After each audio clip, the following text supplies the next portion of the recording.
नमस्कार, आप देख रहे हैं न्यूज वन इंडिया। मैं हूं आपके साथ राजेश कुमार। संभल में हुई हिंसा के बाद सियासत चरम पर है। बहरहाल, क्योंकि जिस तरीके से बहराइच की बात हो या संभल की बात हो, पहले बहराइच में रामगोपाल मिश्रा की हत्या पे आंख कान और जुबान बंद कर लेने वाला विपक्ष संभल हिंसा को लेकर इतना ज्यादा अग्रेसिव है कि मानो यूं लगता है अगर विपक्ष के नेता संभल नहीं पहुंचे तो नाइंसाफी की इंतहा हो जाएगी।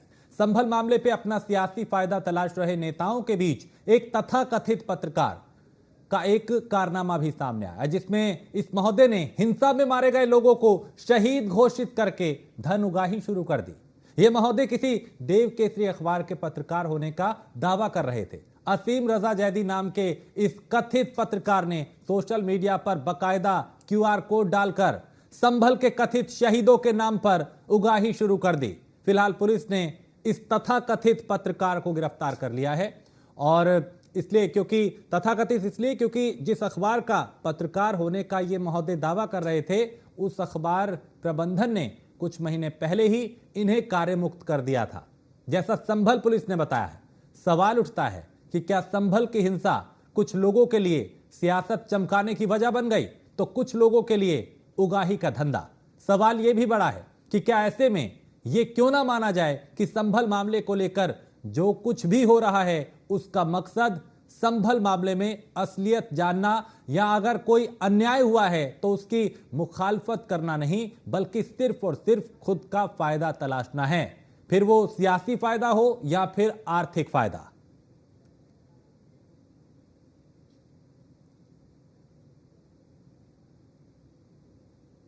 तो इस मामले को लेकर सवाल कई हैं, क्योंकि विपक्ष भी इसे मुद्दा बना रहा है और इस तरह के लोग अपना फायदा देख रहे हैं। तो क्या कोई सियासी फायदा संभल को लेकर सोच रहा है और कोई आर्थिक? तो कथित पत्रकार ने उगाही करना शुरू कर दिया उनके नाम पे, इमोशनल ब्लैकमेल करके कि ये पत्थरबाज जो मारे गए, जिनकी जान गई, कि वो शहीद हुए हैं, उनके परिवारों की मदद करनी है, आप पैसा दीजिए। और वो पैसा उनके परिवारों को नहीं, खुद के खाते में जा रहा था इनके।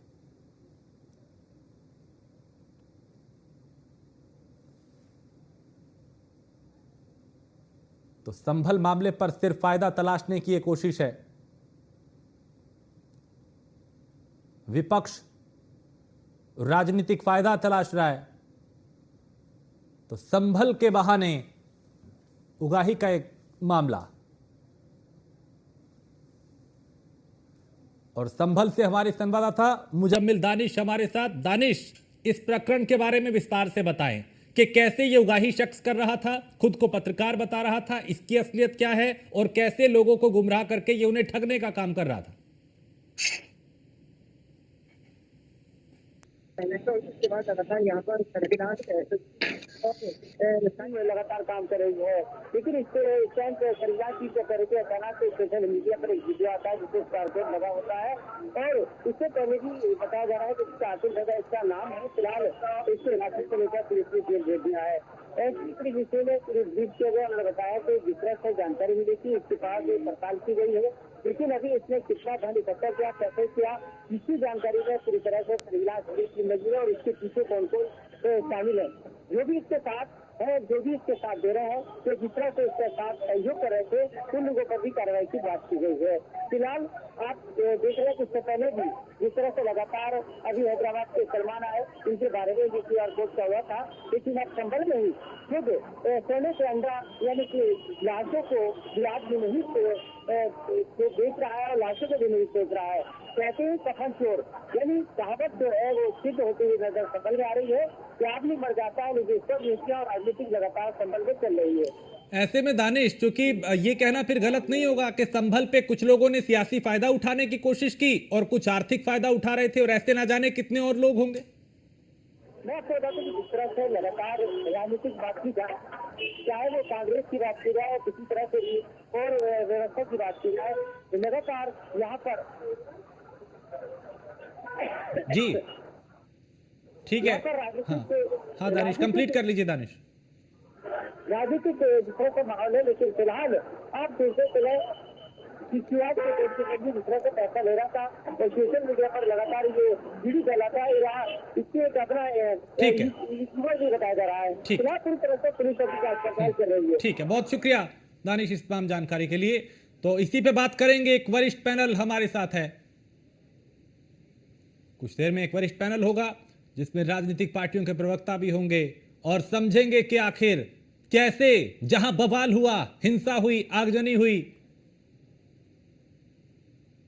उस पूरे प्रकरण को लेकर कोई सियासी रोटियां सेक रहा है, कोई सियासी फायदा लेने की कोशिश कर रहा है, कोई आर्थिक फायदा इसका उठा रहा है, कोई पत्रकार बन के उनकी मदद के नाम पे ठगी कर रहा है, तो कोई सियासी फायदा उठाने की कोशिश कर रहा है।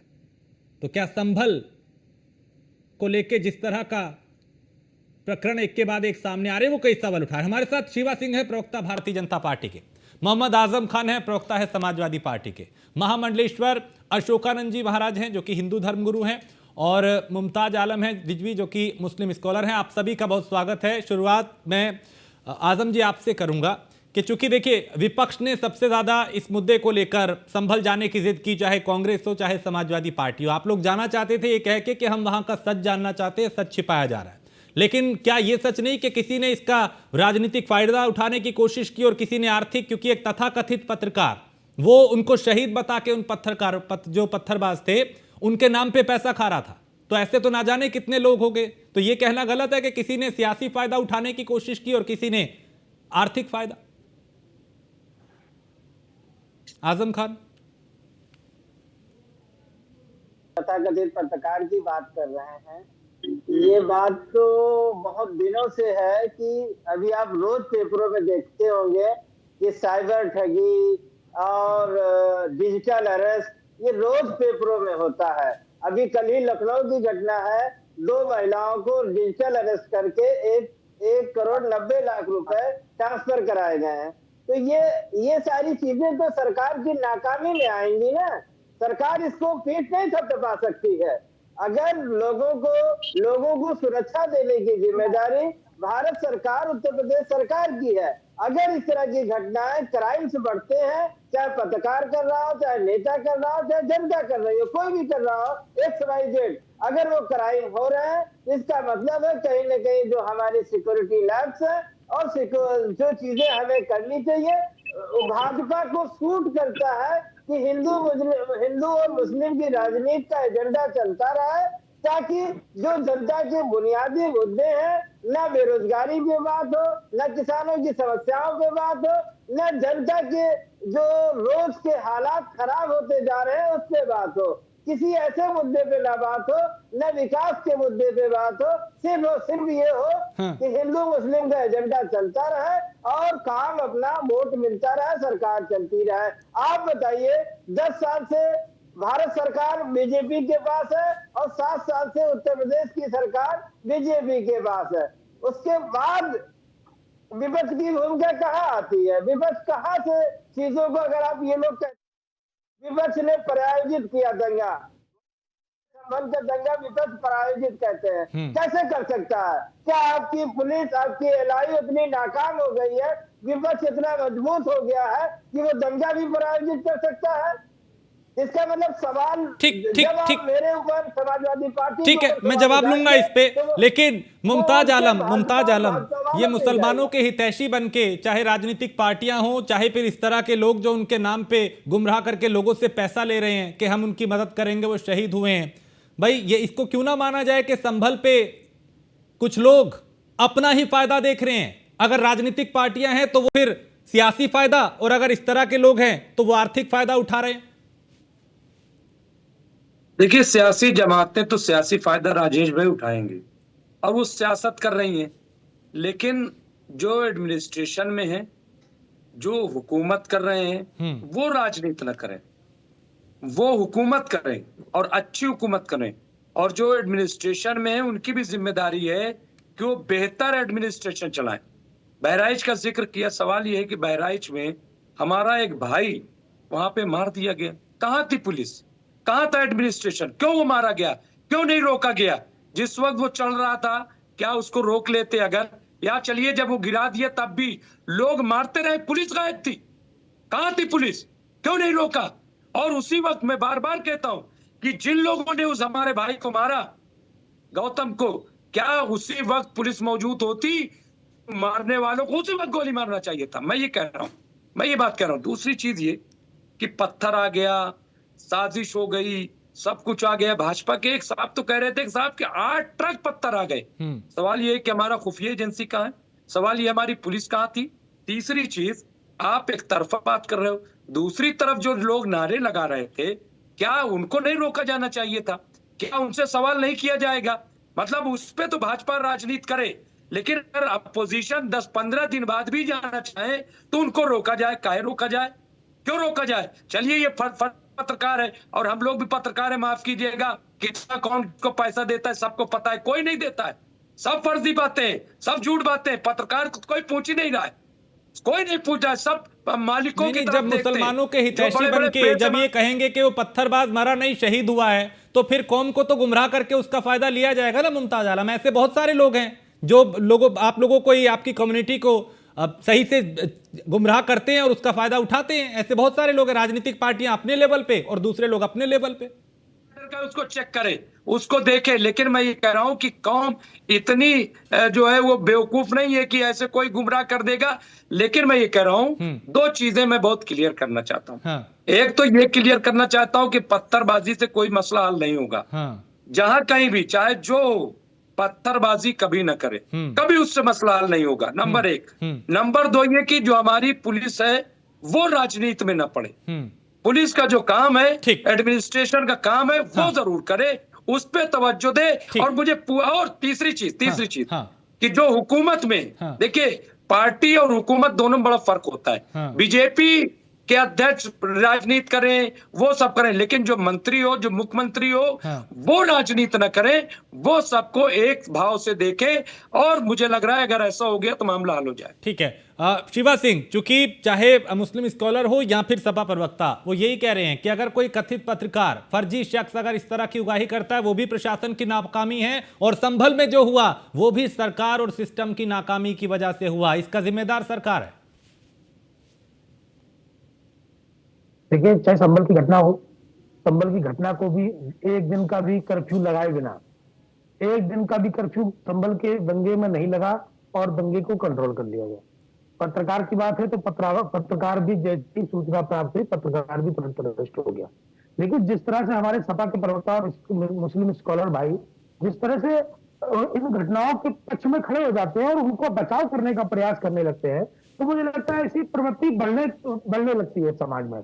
और आज इन दोनों घटनाओं से मैं सिर्फ इतनी बात मुस्लिम समाज से कहना चाहता हूं कि आपको इन हिमायतियों से बहुत बचने की आवश्यकता है, क्योंकि आपको ये लोग बरगलाकर दंगों का प्रयास करते हैं, बरगलाकर लॉ एंड ऑर्डर की स्थिति को बिगाड़ने का काम करते हैं। तो कम से कम सही और गलत की पहचान आपको स्वयं करनी होगी, क्योंकि सियासी दल या आप भाई मेरे कह रहे कि 15 दिन बाद जा रहे हैं तो क्या दिक्कत है, या देखिए जो भी हो रहा है तो आप लॉ एंड ऑर्डर का जिक्र कर रहे हैं, लेकिन उसी लॉ एंड ऑर्डर को मेंटेन रखने के लिए अगर प्रशासन कह रहा है कि आप 10 तारीख तक रुक जाइए, मत जाइए, अभी लॉ एंड ऑर्डर की स्थिति इस तरह से पत्रकार का नाम आया और इस तरह से जाने कितने लोग सर्वे 2 घंटे में क्या जरूरत थी इतनी सर्वे की?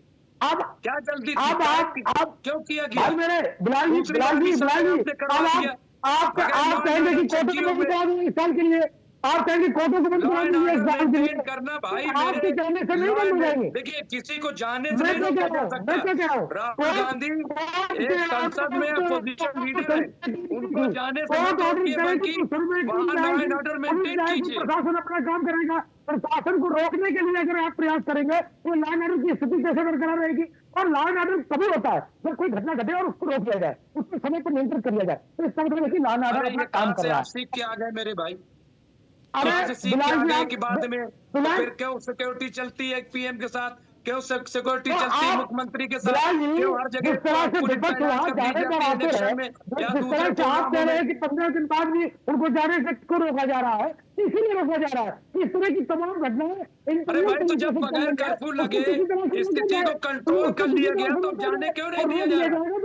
रोने भी नहीं, कंधे में नहीं लॉ एंड ढोकोगे। ऑर्डर की स्थिति वहाँ मेंटेन है, आप देखिए। और विपक्ष कोई अगर ठीक लॉ एंड ठीक ऑर्डर है की स्थिति से इतनी दिक्कत ठीक है है, अशोकानंद और जी, वो तो ये अशोकानंद चाहती है जी, कि क्या इस संभल संभल को हैदराबाद इस दंगा तरीके है, से और सबने एक अपने दिन में अपने कैसे तरीके खत्म- से इसको भुनाने की कोशिश की है? राजनीतिक पार्टियों का तो चलिए छोड़िए, उनका काम है, लेकिन कुछ लोग आ जाते हैं जो इस तरीके से ठगी करने का काम कर रहे हैं कि साहब वो शहीद हुए हैं पत्थरबाज, उनकी मदद करनी है, इस तरह का प्रकरण। क्या संभल पे जो सब हो रहा है वो सिर्फ इसलिए हो रहा है कि सब अपना अपना फायदा देख रहे हैं, और जब बांग्लादेश में हिंदुओं पे अत्याचार होते हैं तो सब चुप रहते हैं, लेकिन संभल में अगर वो मामला आया सामने तो सब मातम मनाने लग जाते हैं?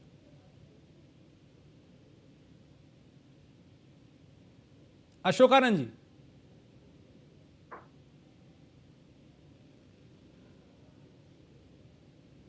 सर आपने म्यूट कर रखा है, शायद उसे अनम्यूट कर लीजिए। बहुत बहुत बधाई आपकी टीम को कि आप ऐसे मुद्दे लेकर के आते हैं, और सभी पैनल में बैठे हुए भाइयों को मेरा प्रणाम। मैं ये कहना चाहता हूं कि जो राजनीतिक चीजें हैं वो तो हमारी चलती रहेंगी, लेकिन जो आज मानवता को बचाने की बात है उसे कोई हम नहीं कर रहे हैं। ऐसे लुटेरे जो आप अभी एक पत्रकार बंधु जिसको कह रहे हैं, वो पत्रकार तो नहीं है, तथाकथित व्यक्ति है, और जी। किसी भी प्रकार का वेश रख के वो अपने आप को उनका हमदर्द बता करके लोगों से पैसे ठगने की बात कर रहा है। तो ऐसे ये नरपिशाच लोग होते हैं जो किसी की मृत्यु पर भी वो अपना फायदा सोचते हैं। और हमारे ही देश में बैठे हुए कुछ ऐसे लोग हैं जो देश के गद्दार हैं। ऐसे लोग दो तरह का मुखौटा लगा के रखते हैं, तो ऐसे लोगों से भी बचने की आवश्यकता है। जहां तक जो हिंदुओं की और मुस्लिमों की बात है, तो भारत जो है वो गंगा जमुनी का तहजीब का एक देश है, और इसमें जो हम भाईचारे की बात करते हैं, तो भाई को भाई रहने दो, उसे चारा मत बनाओ। तो जब भाई को चारा बनाया जाएगा तो वैमनस्यता फैलती है आपस में। और जो भी घटना घटी, यदि सर्वे हो रहा था तो उस समय पत्थरबाजी करने की आवश्यकता नहीं थी। तत्पश्चात जो अपराधी मारे गए वो अपराधी थे, जो पत्थरबाजी कर रहे थे वो अपराधी थे, उनको शहीद का दर्जा क्यों दिया जाए?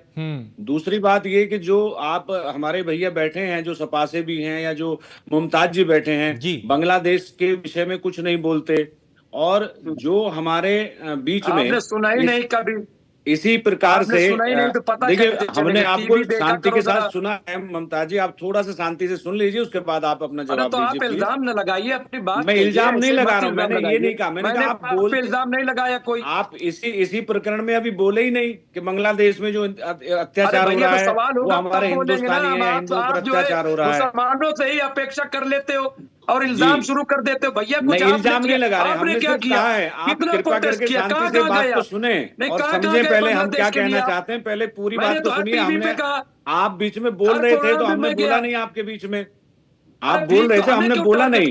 ठीक है मुमताज जी, आप अपनी बात कहिए। मैंने इंगित नहीं कर रहे हैं आपको हमने सुना। मैंने आपको टारगेट किया क्या?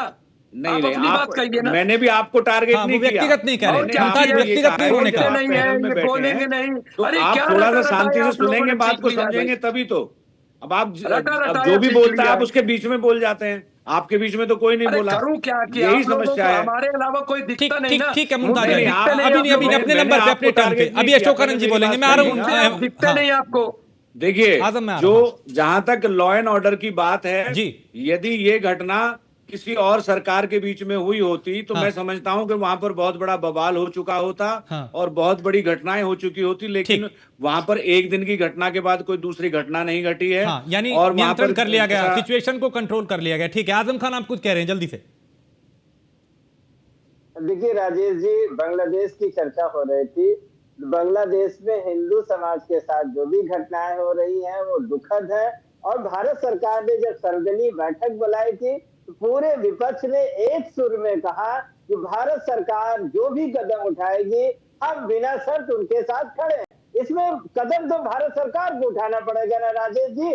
सेना अगर भेजनी है तो भारत सरकार भेजेगी। ठीक है, मेरे पास वक्त कम है, नहीं तो सवाल तो और बहुत थे। भारत सरकार ही सब करेगी। अडानी जब अमेरिका में कुछ कर दे तो आप लोग सड़क पे उतर आते हैं, लेकिन जब वहां बांग्लादेश में हो तो फिर सरकार सब करेगी, है ना। चलिए, ये थोड़ा सा दोहरा रवैया हो जाता है। बहुत शुक्रिया आप सभी का इस चर्चा में शामिल होने के लिए। वक्त मेरे पास इतना ही था, और चूंकि सवाल यही कि भाई आखिर संभल को क्या कुछ लोगों ने सिर्फ अपने फायदे के लिए उसको हथकंडा बनाया, किसी ने उसका सियासी फायदा उठाने की कोशिश की और किसी ने आर्थिक फायदा उठाने की कोशिश की। एक ब्रेक के लिए रुकेंगे, आप बने रहिए न्यूज़ वन इंडिया के साथ।